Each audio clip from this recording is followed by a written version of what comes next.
சுமங்கலி விரத நாட்களில் சக்தி வாய்ந்த நாளான காரடையான் நோன்பு நாளை வருகிறது.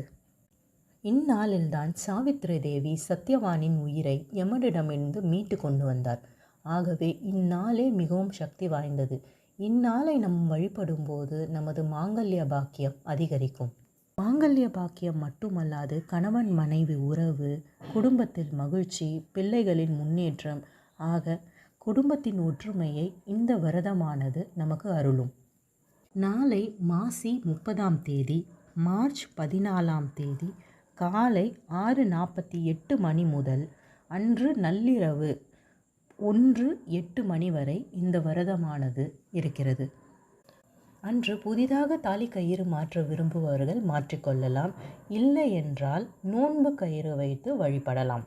வழிபட வேண்டிய நேரமாகப்பட்டது காலை 7:30 மணி முதல் 9 மணி வரை அல்லது 10:30 மணியிலிருந்து 12 மணி வரை மாற்றிக்கொள்ளலாம். இந்நாளில் விரதமிருந்து வழிபடுபவர்கள் மாலை 6:30 முதல் 8:30 மணி வரை இந்த பூஜையை செய்து தாலி கயிறு மாற்றிக்கொள்ளலாம்.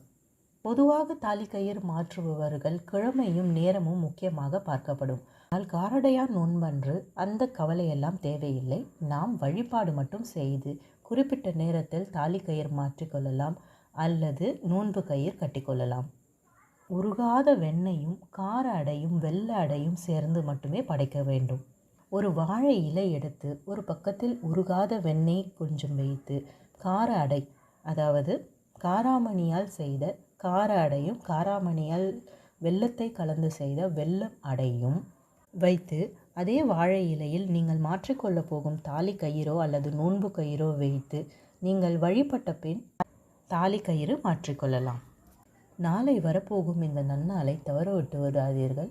உங்கள் வாழ்க்கையில் மிக முக்கியமான மகிழ்ச்சிகரமான நாளாக மாறும். வாழ்க வளமுடன். நன்றி.